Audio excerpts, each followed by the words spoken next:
Shalom saudara-saudara yang dikasihi dalam Tuhan Yesus Kristus. Kita akan melanjutkan pembahasan untuk David's Man Bible Study kita.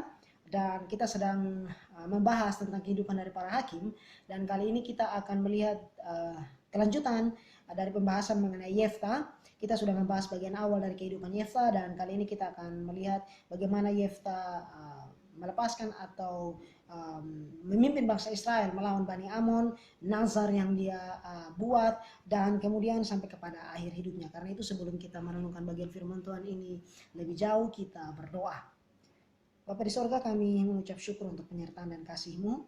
Kami berdoa Tuhan menolong kami di dalam perenungan firman Tuhan.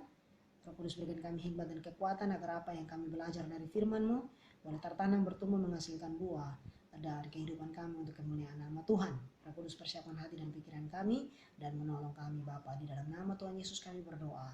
Amin. Hakim-hakim pasal yang ke-11 mulai dari ayat yang ke-12. Nah, di sini kita lihat bagaimana Yefta akan mulai berkonflik dengan Bani Amon, dan sebelum itu terjadi ada semacam negosiasi yang terjadi di antara mereka, atau ada percakapan yang terjadi antara Yefta dan Raja Bani Amon, walaupun hanya melalui utusan-utusan mereka. Nah, kita lihat ayat yang ke-12 dan ayat yang ke-13. Kemudian Yefta mengirim utusan kepada Raja Bani Amon dengan pesan, "Apakah urusanmu dengan aku sehingga engkau mendatangi aku untuk memerangi negeriku?" Jawab Raja Bani Amon kepada utusan Yefta, "Orang Israel ketika berjalan keluar dari Mesir telah merampas tanahku dari sungai Arnon sampai ke sungai Yabok dan sampai ke sungai Yordan. Maka sekarang kembalikanlah semuanya itu dengan jalan damai." Nah, saudara, perhatikan bahwa Yefta mengajukan pertanyaan yang cukup sederhana di sini. Dan kemudian ditanggapi juga secara singkat oleh Raja Bani Amon. Bagi Yefta, sebaiknya Bani Amon tidak perlu mengusik wilayah orang Israel. Sedangkan bagi Raja Bani Amon, bahwa orang Israel telah merampas tanah mereka sehingga harus dikembalikan. Sehingga Yefta lalu menerangkan posisi bangsa Israel terhadap hak dan warisan atas tanah perjanjian itu dari ayat yang ke-14 hingga ayat yang ke-27. Dan di sini Yefta menjelaskan bahwa saat orang Israel keluar dari Mesir, mereka hendak melewati wilayah orang Amori, tetapi tidak diberi izin dan malah diperangi oleh raja orang Amori, oleh bangsa Amori juga. Tetapi Allah menyerahkan orang Amori ke dalam tangan orang Israel, dan orang Israel menaklukkan orang Amori sehingga mereka berhak menguasai tanah dari bangsa yang mereka taklukkan itu. Nah, sama seperti orang Amori yang sebelumnya sudah menaklukkan Bani Amon dan kemudian menguasai tanah mereka. Nah, Yefta memperjelas dalam ayat yang ke-23 bahwa Tuhan Allah Israel telah merebut milik orang Amori bagi Israel umatnya. Nah, kita lihat saudara bahwa di sini klaim yang Yefta buat bahwa tanah itu diberikan oleh Allah mereka, Allah bangsa Israel. Nah, ayat yang ke-24, "Bukankah engkau akan memiliki apa yang diberi oleh Kamos Allahmu? Demikianlah kami memiliki segala yang direbut bagi kami oleh Tuhan Allah kami. Lagi pula, apakah engkau lebih baik dari Balak bin Sipor, Raja Moab? Pernahkah ia menuntut hak kepada orang Israel, atau pernahkah ia berperang melawan mereka? Ketika orang Israel diam di Heshbon dengan segala anak kotanya, di Aroer dengan segala anak kotanya, dan di segala kota sepanjang kedua tepi sungai Arnon selama 300 tahun. Mengapa pada waktu itu engkau tidak melepaskan kota-kota itu? Jadi aku tidak bersalah terhadap engkau, tetapi engkau berbuat jahat terhadap aku dengan berperang melawan aku. Tuhan hakim itu dialah yang menjadi hakim pada hari ini antara orang Israel dan Bani Amon." Nah, di sini Yefta membawa pertentangan ini kepada level yang lebih tinggi, saudara. Bahwa Allah Israel telah memberikan tanah itu kepada umatnya, kepada orang Israel. Dan karena itu biarlah Kamos, dewa sembahan dari Bani Amon, yang bertindak untuk merebut wilayah itu bagi Bani Amon. Nah, menarik bahwa Israel telah mendiami wilayah itu lebih dari 300 tahun. Dan di mana kekuatan Kamos untuk menaklukkan Israel? Tidak ada. Dan jawabannya sederhana, yaitu bahwa Allah Israel adalah Allah yang benar, Allah yang berkuasa, dan Allah yang hidup. Dia Allah yang berdaulat.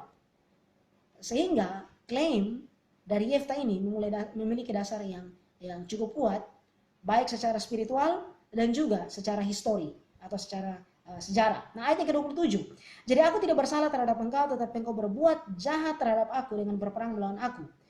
Tuhan hakim itu dialah yang menjadi hakim pada hari ini antara orang Israel dan Bani Amon. Nah, Yefta mau menunjukkan bahwa Raja Bani Amon dengan berperang melawan orang Israel, maka dia sedang berperang melawan Allah Israel.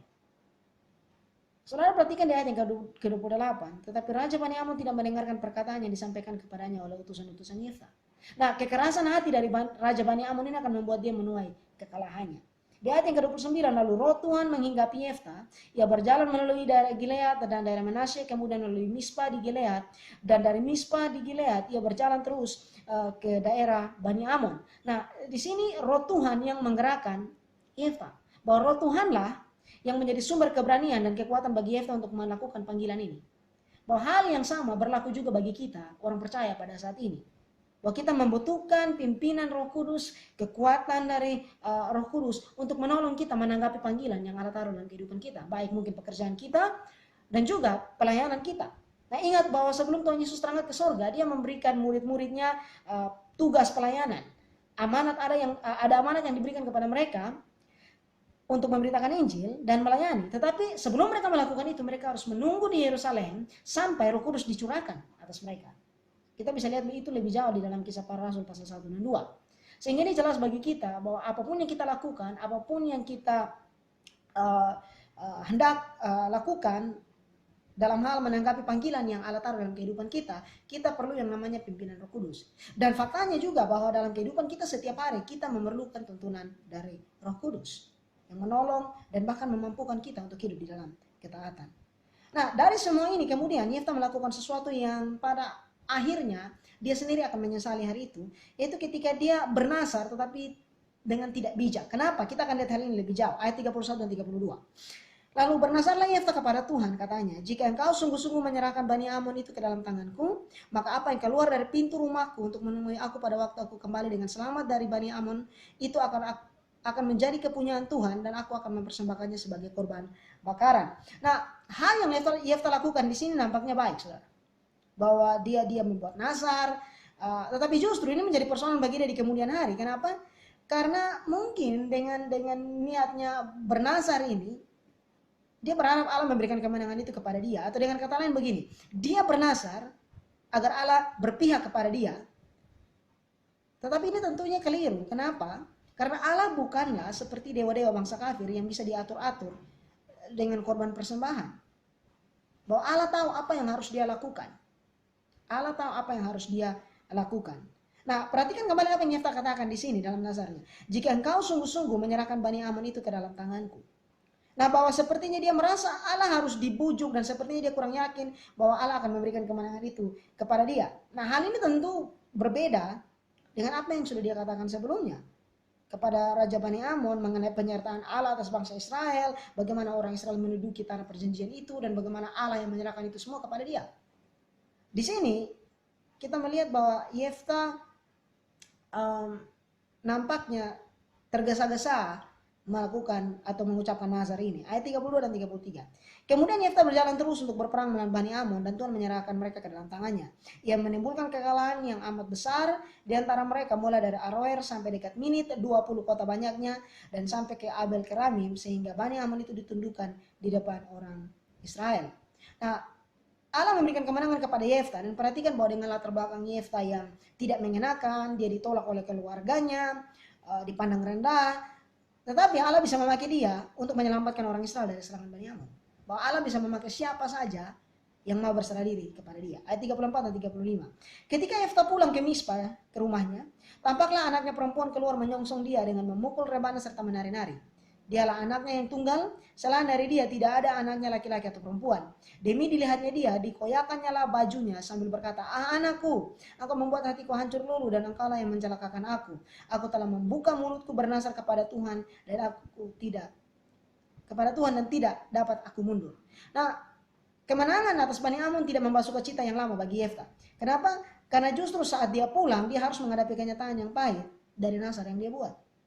Yefta membuat nazarnya dengan tulus, tetapi mungkin dia tidak sungguh-sungguh memikirkan akibat dari apa yang dia ucapkan. Di ayat yang ke-36 hingga ayat yang ke-40, disinilah anak dari Yefta menjawab kepada bapaknya. Tetapi jawabnya kepalanya, "Bapa, jika engkau telah membuka mulutmu bernasar kepada Tuhan, maka perbuatlah kepadaku sesuai dengan nazar yang kau ucapkan itu. Karena Tuhan telah mengadakan bagimu pembalasan terhadap musuhmu, yakni Bani Amun itu." Lagi katanya kepada ayahnya, hanya izinkanlah aku melakukan hal ini. Berilah keluasan kepadaku 2 bulan lamanya supaya aku pergi mengembara ke padang gurun dan menangisi kegadisanku bersama-sama dengan teman-temanku. Jawab Yefta, pergilah. Dan ia membiarkan dia pergi 2 bulan lamanya. Maka pergilah gadis itu bersama-sama dengan teman-temannya menangisi kegadisannya di pegunungan.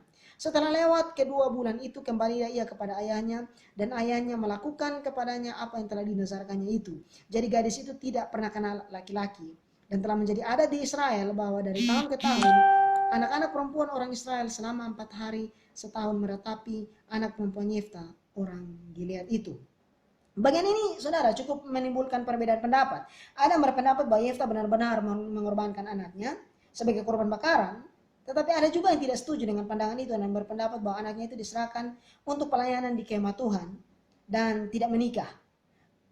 Kita bisa lihat hal ini di dalam Imamat pasal 27 ayat 2-4 bahwa ada perempuan-perempuan yang melayani di depan kemah pertemuan. Juga di dalam Keluaran pasal 38 ayat 8, 1 Samuel pasal 2 ayat yang ke-22. Dan juga bahwa Yefta dicatat sebagai bagian dari pahlawan iman dalam Ibrani 11 ayat 32. Sehingga ini cukup sulit untuk kita lihat bahwa Yefta melakukan praktek yang dilarang dalam Perjanjian Lama, yaitu pengorbanan manusia. Dan juga dari penjelasannya mengenai sejarah Israel dan bagaimana dia menggambarkan hal itu kepada Raja Bani Amon, nampaknya dia punya pengetahuan akan kitab-kitab Taurat ini. Jadi bagian ini cukup menimbulkan perbedaan pendapat. Hanya saudara, kita perlu perhatikan bahwa yang disayangkan di sini adalah dia mengucapkan nasarnya dengan tidak berhati-hati. Kita diperingatkan di dalam Pengkhotbah pasal yang kelima ayat yang pertama. Janganlah terburu-buru dengan mulutmu dan janganlah hatimu lekas-lekas mengeluarkan perkataan di hadapan Allah. Karena Allah ada di sorga dan engkau di bumi. Oleh sebab itu biarlah perkataanmu sedikit. Bahwa Allah tidak pernah menyuruh Yefta untuk membuat nasar itu. Tetapi mungkin dia digerakkan oleh semangat dan rasa percaya diri yang begitu berlebihan. Ini bukan berarti bahwa orang percaya tidak boleh bernasar. Tetapi yang perlu diperhatikan bahwa nasar kepada Allah adalah sesuatu yang serius. Dan bukan sesuatu yang main-main, bukan hal yang main-main, tetapi sesuatu yang perlu dipikirkan dengan serius, perlu digumulkan dengan serius. Setelah kemenangan Yefta terhadap Bani Amon, muncul konflik dengan orang-orang Efraim. Ayat yang pasal yang ke-12 ayat 1-7 dan kita lihat ayat 1-3 terlebih dahulu. Dikerahkanlah orang Efraim, lalu mereka bergerak ke Safon dan mereka berkata kepada Yefta, mengapa engkau bergerak untuk memerangi Bani Amon dengan tidak memanggil kami untuk maju bersama-sama dengan engkau? Sebab itu kami akan membakar rumahmu bersama-sama kamu. Nah, hal yang cukup aneh dari komplain atau keluhan orang-orang Efraim ini karena mereka menyertakannya dengan ancaman. Nah, ini terjadi karena mereka mungkin tidak mendapatkan pujian, tidak menjadi superstar dari pencapaian Yefta di sana, dari pencapaian orang Israel terhadap Bani Amon, dan hal yang sama terjadi kepada Gideon sebelumnya. Lalu kita lihat di ayat yang kedua sampai ayat yang ketiga, tetapi jawab Yefta kepada mereka, aku dan rakyatku telah terlibat dalam peperangan yang hebat dengan Bani Amon. Lalu aku memanggil kamu, tetapi kamu tidak datang menyelamatkan aku dari tangan mereka. Ketika kulihat bahwa tidak ada yang datang menyelamatkan aku, maka aku mempertaruhkan nyawaku dan aku pergi melawan Bani Amon itu, dan Tuhan menyerahkan mereka ke dalam tanganku. Mengapa pada hari ini kamu mendatangi aku untuk berperang melawan aku? Nah, Yefta dengan jelas mengatakan bahwa dia sudah memanggil mereka, tetapi mereka tidak datang menolong dia. Mereka hanya mau mendapatkan pujian tanpa bertindak di sini. Bahwa di sini Yefta membuka sifat mereka yang sebenarnya, atau dengan kata lain bahwa mereka ini hanya mau enaknya saja. Nah, saudara perhatikan bahwa setelah itu Yefta berperang melawan orang-orang Efraim, ayat 4 hingga ayat yang ke-6. Kemudian Yefta mengumpulkan semua orang Gilead lalu berperang melawan suku Efraim. Dan orang-orang Gilead mengalahkan suku Efraim itu, sebab orang-orang itu mengatakan, kamulah orang-orang yang telah lari dari suku Efraim. Kaum Gilead itu ada di tengah-tengah suku Efraim dan suku Manase. Untuk menghadapi suku Efraim itu, maka orang Gilead menduduki tempat-tempat penyeberangan sungai Yordan. Apabila dari suku Efraim ada yang lari dan berkata, biarkanlah aku menyeberang. Maka orang Gilead berkata kepadanya, orang Efraimkah engkau? Dan jika ia menjawab, bukan.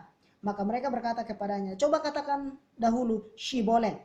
Jika ia berkata Sibolet, jadi tidak dapat mengucapkannya dengan tepat, maka mereka menangkap dia dan menyembelihnya dekat tempat-tempat penyeberangan sungai Yordan itu. Pada waktu itu tewaslah dari suku Efraim 42.000 orang. Nah, yang tidak diperhitungkan oleh orang-orang Efraim di sini bahwa Yefta berbeda dengan Gideon. Kalau Gideon masih mau bersabar, masih mau menenangkan mereka, Yefta menanggapi komplain mereka dan ancaman mereka dengan tegas. Dan di sini ada satu cara deteksi yang cukup unik dan sebenarnya ampuh, yaitu dengan melihat logat mereka atau identitas mereka lewat logat atau cara mereka berbicara. Nah, David Guzik memberikan satu komentar dan menarik penerapan rohani yang cukup menarik di sini. Dia katakan bahwa saat ini seseorang bisa berbicara mengenai Yesus dan saudara bisa mendengar apa yang mereka katakan dan mempelajari sesuatu dari mereka. Artinya saudara belajar mengenal orang itu dari apa yang orang itu katakan. Saudara bisa mendengar apa yang mereka katakan tentang Alkitab dan saudara bisa mengenali mereka dan pandangan mereka terhadap iman Kristen dan apa yang mereka katakan. Saudara bisa melihat itu semua dari bagaimana cara mereka menyampaikan pandangan dan pemahaman mereka terhadap iman Kristen. Karena itu penting untuk kita tertanam di dalam firman Tuhan dan kita mengembangkan dalam kehidupan kita satu budaya yang bukan saja hanya membaca, tetapi juga mempelajari firman Tuhan itu dan melakukannya dengan menarik penerapan. Tapi penting untuk kita mengerti apa yang firman Tuhan sampaikan. Nah, akhir dari hidup Yefta, bahwa Yefta memerintah sebagai hakim atas orang Israel 6 tahun lamanya. Kemudian matilah Yefta, orang Gilead itu, lalu dikuburkan di sebuah kota di daerah Gilead. Nah, saudara, bahwa dari semua yang Yefta alami, baik latar belakangnya, kepalawanannya, nazar yang dia buat, dia masuk sebagai salah seorang pahlawan iman di dalam Ibrani pasal 11 ayat yang ke-32. Ini bukan berarti bahwa dia adalah orang yang sempurna, tetapi karena dia adalah orang yang mau dipakai Tuhan dan berjalan dalam iman kepada Allah yang benar. Kita lihat bahwa apa yang didaftarkan di dalam Ibrani pasal 11, banyak dari mereka bukanlah orang yang sempurna. Mereka bergumul. Abraham bergumul dengan imannya. Daud pernah jatuh di dalam dosa. Elia pernah ragu akan penyertaan Tuhan, bahwa ketika Allah baru saja memberikan dia kemenangan terhadap para nabi Baal di atas Gunung Karmel, dia lalu kemudian lari karena dia mendengar ancaman dari Isabel. Dia sempat ragu, dia sempat takut. Nah, tetapi mereka didaftarkan sebagai orang-orang yang beriman. Artinya bahwa mereka menaruh iman mereka kepada Allah yang benar. Iman mereka di tempat yang benar. Nah, ini menjadi pertanyaan bagi kita kembali, pribadi lepas pribadi. Mungkin kita bergumul dalam kehidupan kita. Mungkin kita bergumul untuk hidup di dalam ketaatan. Yang penting bahwa kita mau untuk menyerahkan diri, sehingga Roh Kudus yang bekerja di dalam dan melalui kita, dan membentuk kita, dan menuntun setiap langkah hidup kita. Kita mungkin bukan menjadi orang yang sempurna, tetapi biarlah kita menjadi orang yang setia di dalam Tuhan. Orang yang mau menundukkan diri di hadapan Allah. Karena itu, ini yang kita belajar dari Yefta. Kiranya bagian firman Tuhan ini menjadi berkat untuk saudara. Dan kita akan melihat karakter-karakter yang lain dari kitab Hakim-Hakim ini dalam pembahasan-pembahasan kita yang selanjutnya. Mari kita berdoa. Bapa di sorga, kami bersyukur untuk firman yang sudah kami baca dan kami renungkan. Hamba-Mu terbatas, tapi Roh Kudus tidak terbatas untuk terus berbicara di dalam hati dan pikiran kami. Kami berdoa Tuhan memberikan kami kekuatan untuk kami boleh hidup di dalam ketaatan. Ini doa permohonan kami, di dalam nama Tuhan Yesus kami berdoa. Amin.